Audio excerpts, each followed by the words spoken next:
Hello everybody, welcome back to the James Lawrence Allcott channel. This is the game, guys. This is the game. We have the top two taking on each other. It's going to be an absolute belter. I just know it is. It's been a while, hasn't it? It's been quite some time since we've done a live. It's good to see you guys. I've got a poll up right now. If you're joining me live right now, that means you are hitting that notification bell. You are subscribing to the channel. And you're a bloody good egg. We're trying to get ourselves to 250k, so if you do fancy subscribing at some stage, that would be delightful. We will be going live after the game, of course, and actually, I think I'm going to do a watch-along for the game. Definitely going to do a watch-along for the game, so that'll probably be on Twitch, so keep an eye out on Twitter, and I will let you know when I go live. Hopefully, I'll have everything in place, and we can enjoy what is going to be an absolutely historic game of football, in my opinion, and there's going to be moments, there's going to be huge moments that we will remember forever as the moments where insert club here won the title. It's just as simple as that. Let's have a look at the league table, and then we will have a look at some sort of injury news that I've sort of spotted so far, and the tactical approach of Arsenal, tactical approach of Man City, and then there are so many different possibilities when it comes to this, because I think there's going to be a bit of sort of double bluff when it comes to this game. Pep might try something. Mikel Arteta might try something. And also, forget formation to a point. There's also an element here of, how offensive do you play? Here's another question for you guys. Let me know in the chat. Is this a must-win game for Arsenal or a must-not-lose? Do they have to win? If we're being honest, do they have to win this game to win the league? Let me know. I'm intrigued to know how you feel. We'll have a little look at that in just a second. But as I say, at the top, it could be tighter, but it's very, very tight. And of course, Man City have got to win their games. They have to win their games. Couple of key injuries that look like have taken place, and it's, huge when it comes to those two teams, is Xhaka looks like he's probably going to miss the game. Nothing official has come out yet, but on Twitter, that seems to be the big thing. Nathan Ake being the big one for Man City looks like he's going to miss the game. And so that when it comes to selection, that means a couple of things. Let's have a look at the tactics of how they wanted to play. First of all, let's start off with Man City, who've obviously been playing that 3-2-5. In terms of breaking the press of Arsenal, this is where I'm so intrigued, because I think there's some key words here. First of all, the attitude going into the game. How do you really play this one? Especially if you're Arsenal, because the word that keeps coming back to me is control. Control. They generally control most games of football that they play. And although they're sort of energetic with their press, do you press a team like Man City, who have found time and again ways to get around it? This is the way that they will want to play Man City. With this 3-2-5, Stones, of course, has been stepping into midfield to allow the ability to break a press. When it's one further back here, it's not as easy to do it. One thing I've noticed, and I don't feel like anyone else has spotted it, and therefore I'm slightly concerned about if I'm correct or not.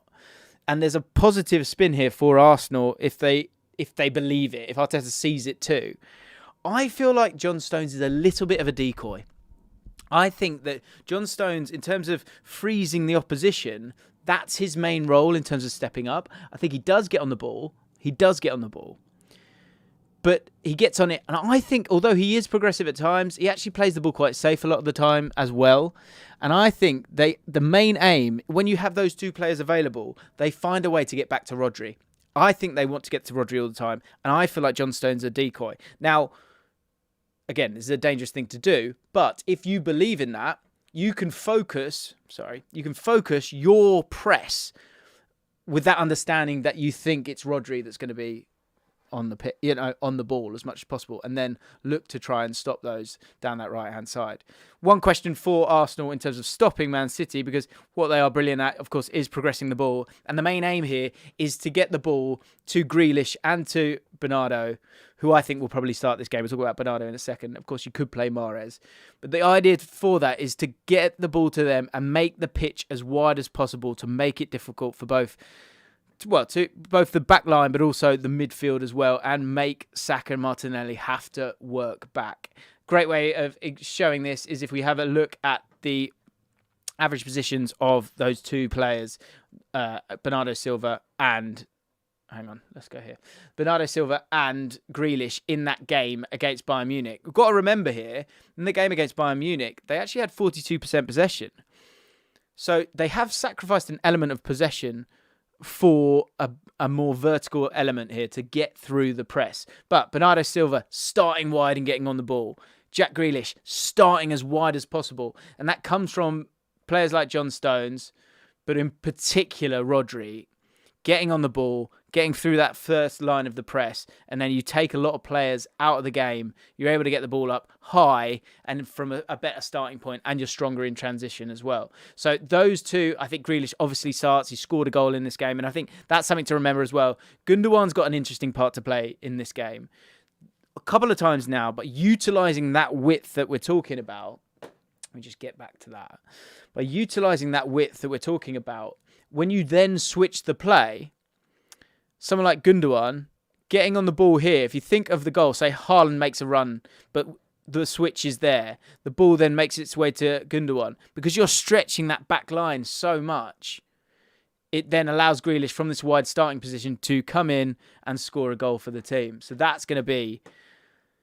This game's going to be about moments. It really, really is. And there's so many players that could play different parts in different scenarios. It's going to be absolutely fascinating because from Arsenal's point of view, they probably want to push on. They probably want to lock on. They probably want to squeeze up the play. Xhaka, Odegaard, Jesus maybe staying here and stopping those passing lanes and allowing Diaz to have the ball or Akanji to have the ball. Martinelli stopping him there. Partey then being able to pick up the scraps. But that means you've got to play a high line. And that in itself provides different dangers. Let's talk about Arsenal and then we can get into personnel because I want to know from you guys as well. Get your super chats in, or that might be the easiest way for me to see it. Okay, Charles Watts is saying Xhaka will likely play. Well, let's talk about that as well because we look at the different selection headaches. But in terms of Arsenal looking to win this game, there is a big talking point here in terms of how they press. Do you look to squeeze up the pitch? But if you squeeze up the pitch, you're going to leave space in behind. We'll talk about that in a second. What I think is really important is how Arsenal will look to go and win the game. Now, there's two sides of doing this. God, Arsenal fans, you've got to be so nervous about this one. Man City fans, look, at least you've released the valve of winning the Premier League. Your same feelings will be on the Champions League. But for Arsenal, to get this far and to maybe go and win this game would be pretty iconic for Arsenal. And you want it to go to the last game. That's the big thing. That's why I'm rooting for Arsenal as much as absolutely anything. It's like young players, young English players. Obviously, you've got some of those in the Man City side, but they haven't done it before. Come on, the underdog. Can't help but love them. Jesus, Trossard, another conversation to be had, but I think overloads is going to be a big thing here. Jesus maybe dropping back and Martinelli then being able to go into his space. Xhaka, if he does start, this is how they want to create those overloads. You know, are you able to work around Stones here? Maybe in transition, you can hurt the opposition as well. The one thing I would say, and let's move here now. And actually, no, sorry, I'll stay here. I think this right-hand side, there's a lot of joy to be had. And the reason for that is, I think Bernardo Silva is so slept on. It's outrageous. And by the way, I'm going to just put my vote on the poll if you haven't put your vote. Oh, I can't do it on here. Okay, I'll do it at the end. Sorry, just a sec. Okay, James, wondering if you've spoken about the winners of the VIP tickets. Yes, we've picked the people and we've spoken to them. They're all set up and good to go. So they're going to be going to that game today. So sorry if you didn't win that one. But if I can get free stuff and I can give it to you, that is my aim in life, is to make you guys happy. So I will look to do that as much as possible. And if you join that league, there's tickets up for grabs every month. So get involved. Anyway, let's move on. Let's get back to this because I think this is fascinating and I want to get into the chat here and speak about the different selection headaches that you have. Someone talking about 4-4-2 there. We can maybe have a little look at that. But key players, key moments, key mistakes could be the big one here. But in terms of that overload, let's say Xhaka plays. What I find interesting here is I think Bernardo Silva, the thing that slept on with him, first of all defensively, is he is an animal. In terms of getting around the pitch, it's constant. And Xhaka, say he's 75% back to full health. Even if it was 100%, he's got to deal with the energy of Bernardo Silva sort of getting back and scrapping away. That's very difficult. And when it comes to sort of creating those overloads, look, Akanji should be okay. But you'll be looking to create an overload there to sort of push him back. Okay, Walker is another talking point that we can get to. I just wonder. Now, Ake looks like he's injured. Let's take one-on-one, absolutely superb. And look, Stones can drop in, Diaz can move across, and that will help you out a little bit. I can't help but think Jesus looking to focus to create this overload on this right-hand side for Arsenal could be really, really beneficial. Let's bring Laporte in. If Laporte does start this game, he is that little bit more rusty. Yeah, Ake not playing. Saka and Jesus can interchange. Odegaard you can trust on the ball.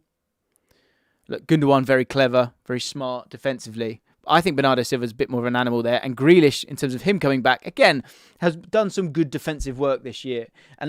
But I'm obviously not hammering anyone here, but you're looking for tiny cracks that aren't all at the maximum of the elite level of world-classness when you're trying to stop Man City, because they are absolutely killing it right now. I wonder if down this right-hand side you could get a lot more joy. And by keeping the ball away from this right-hand side of the pitch, I think that's where you're not going to get hurt as much as well when you're Arsenal. Because when we talk about the press and what's the right way of doing it, if we bring it in here and we think about how they want to play, Man City,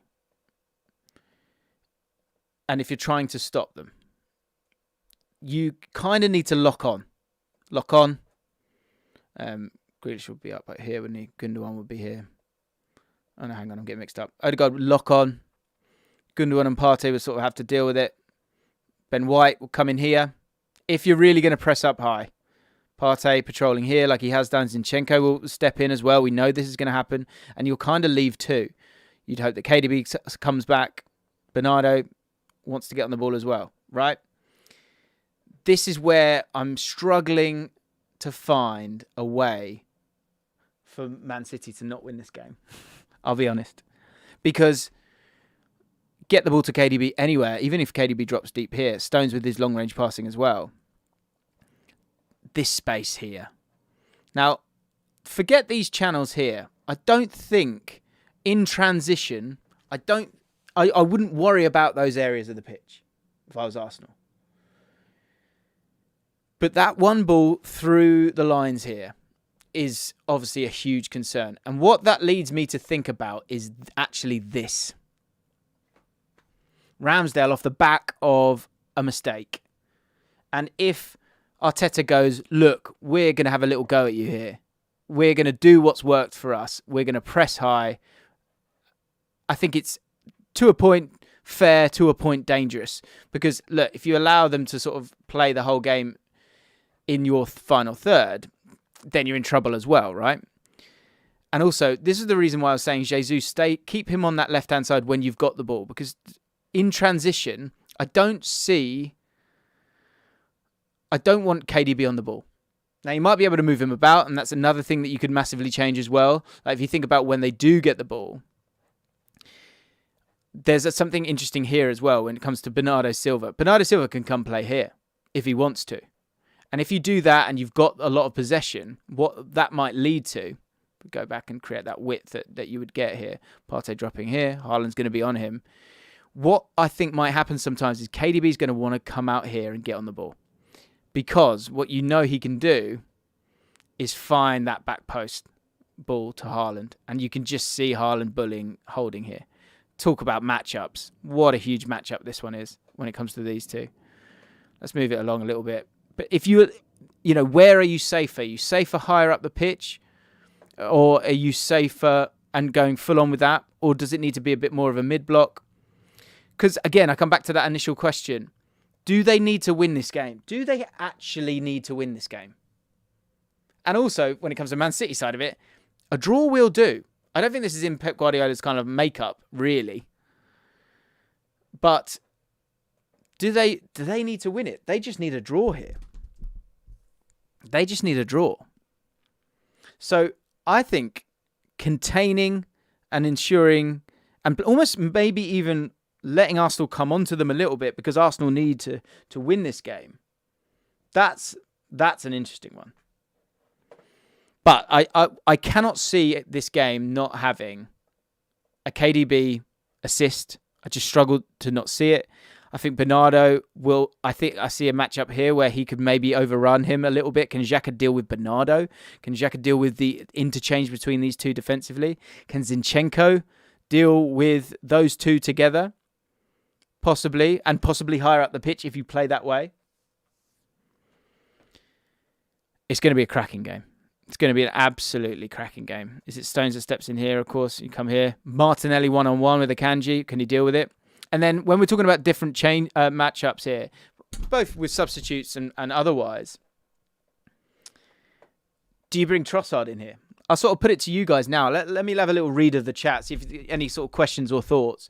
Because there's another thought process could be the idea of playing Mahrez in terms of Bernardo Silva. I can't see it. I just can't see it. And then having someone playing him almost as a false nine, KDB there. You could even take Gundogan out, maybe. Save him for later and just make sure you got the legs. You've got to have Bernardo in the side for me. But you go to a back four here. Bring in Kyle Walker. Has it all been a ruse this whole time, but getting themselves ready for this game? Let's get Ben White back. Is that something that they look to do as well? Because you bring Walker in, he can go with that overlap. I just wouldn't be surprised. Pep's done it before, made these odd little changes. The thing I struggle with, I just can't see Arsenal winning this.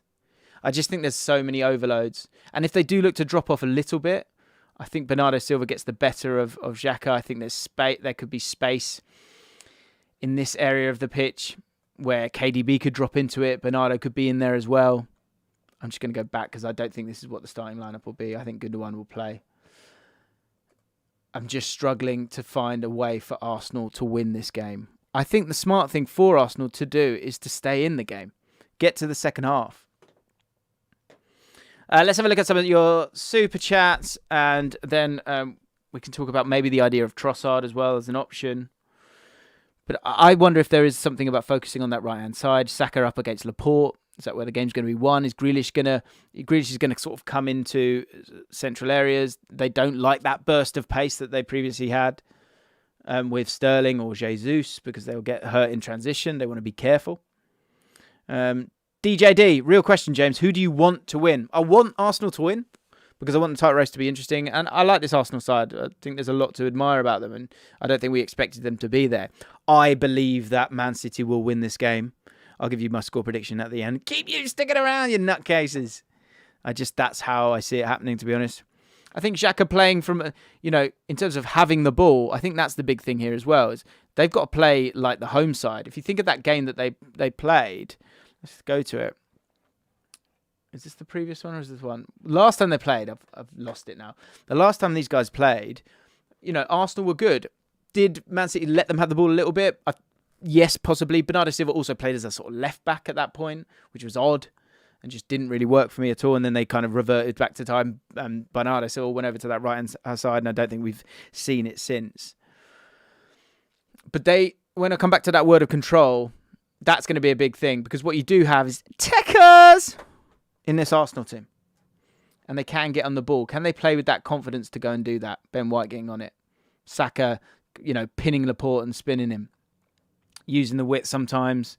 And again, in terms of players that you can retain the ball with, can Jesus come and get involved a bit more? And then it allows you to play. Again, if you play Akanji, because I think they will play Akanji. I don't think they'll do that Walcott thing. I think we're all trying to sort of double bluff a little bit. But say Stones is dropped in, there's a ball here for Martinelli. And Martinelli will burn anyone. There's a possibility for Arsenal. And that's why,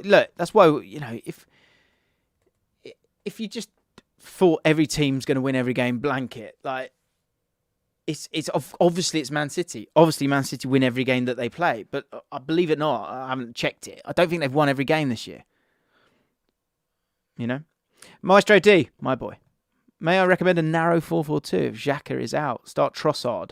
Please, Arteta. Saka, Martinelli and Jesus. That was one thing I was wondering, actually. Because if you go like for like, you go with Vieira. I think this game's too much for Vieira, especially on this side. I think he's been better when he's been a replacement for Odegaard so far this season. But overall, he's looked a little bit lightweight. I think you're right. I think if Xhaka's out of it, oh God, you play with Trossard. And again, you really look to own the football. Oh God, I've just got rid of the ball. You look to own the ball. I think if you do play Trossard, that's pretty brave. But what you are guaranteed with this front three, you've got no concerns over work rate. So does Trossard sit on Stones? Not literally, that'd be mad. And sort of just take him out of the game and nullify him. Or actually probably more usefully, Rodri. Because, Rodri, as I said, I feel like Stones is a little bit of a decoy. So I don't hate that idea. It's not really a 4-4-2. I think you can play the similar way. I think Trossard's got that. Has he got the work rate going backwards? That would be a concern. But again, concern and being concerned. I talk about this all the time on this channel. What's the big one here? The nuance of the press from Arsenal has got to be really clever. Is it one where you do press, but once you get undone initially, you just get on your bike and get back? That feels dangerous to me. I think there's something to be said about just do you and hope Haaland has a bad game. And although KDB will probably find him with a couple of passes, you just go for it and see what happens. I think there's something in that. Peter Kelly, Jim, did you see part 2 of Vibe with 5? I've only started listening to the first bit. It talks about stopping Haaland. What does he say? It was fascinating. Well, don't push other videos whilst you're in the middle of one. I'm sure it was. I think Akanji will play on the left. Interesting. I think either way, I still think that left-hand side, you're going to have someone who's not embedded in that position. I think that's a big thing here. I would take a draw if I was Arsenal.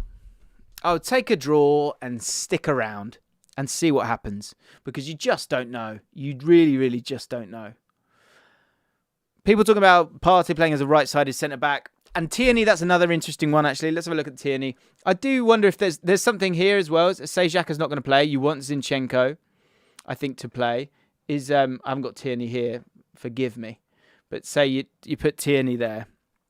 What number's Tierney? I presume he's 3, but I don't want to take the risk. You could play Tierney there. And again, coming back to my idea of focusing down that right-hand side, again, you can then just turn it into that. And Tierney can come in instead of moving up.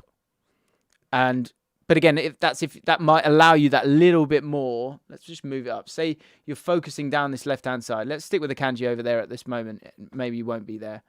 But say you look and do that. And Stones will drop in, won't he? Let's be honest.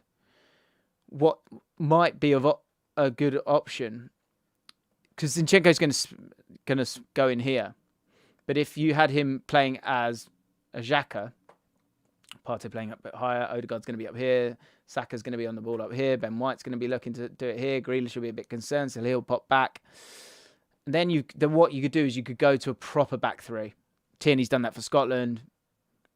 You've got a lot of legs on this side. You can play on transition. Again, if you're focusing, you've got good recovery pace. Zinchenko, you can trust in the middle of the pitch as well. Trust him to get around the ball, around the pitch, sorry. There's something in that for sure. Overlapping from him. Zinchenko playing a lot closer. Gabriel then coming across. And again, when you're concerned about the likes of Haaland in here, which you obviously are, to have that extra body and to stay in the game. It's a 90-minute game. Did you know that? It's 90 minutes. And if you get to the last 20 minutes and it's 0-0, I think you're happy if you're an Arsenal fan. Holding cannot play. Holding will play. Fact. There's just no way around it. And you don't want to move too many pieces here. I think you want to play Partey in the middle. You want to see the average positions that you generally see. Now, if you want that little bit of contingency, again, you forget about this side of the pitch defensively, and you let Martinelli stay wide, which I think we've seen him do, and then look to attack here from the blind side. I don't think there's any problem with that. But that way you can somewhat contain it and just be ready with that covering pace maybe of Gabriel and Tierney as well, if they look to play that way, which I don't think they will. Tierney's number 3, is he? Jorginho alongside Partey in a double pivot. Again, this is my problem with you've got this far being being this Arsenal and knowing where everyone is and not having to think twice. Remember, this is a Man City side that presses incredibly well. So there's something to be said about that. I don't hate the Tierney and Zinchenko move. I don't hate that. But I think going with a double pivot is what you're sending out the wrong message there in a game where you need to have 50% of the possession. For Arsenal to win this game, they need 50% of the possession, in my opinion. There's just no way around that. I don't think you can play Vieira. I think you need players that you can trust. I totally agree with that. See if there's anything else in there. Martinelli scoring goals, but Trossard seems the right choice. Again, it's tough. It's about control here. And you can't... I look at this player. I look at Bernardo Silva defensively and offensively. Haaland, there will be a moment where Haaland is one-on-one with Ramsdale in this game. Guaranteed. And actually, Gundogan, we don't talk about much, very underrated, with just little clever passes. Grealish is in great form. It's going to be a belter. I think, no doubt, as I said a couple of weeks ago, I did a video, Arsenal are huge underdogs. Huge, huge underdogs. That doesn't mean that they won't get something from the game. And for me, I would take a draw. I believe, though, Man City will win this. I think it will be... I've got 3-1 and 3-0 in my head. I think it could be pretty nasty, if I'm honest. But I'm normally wrong. Right.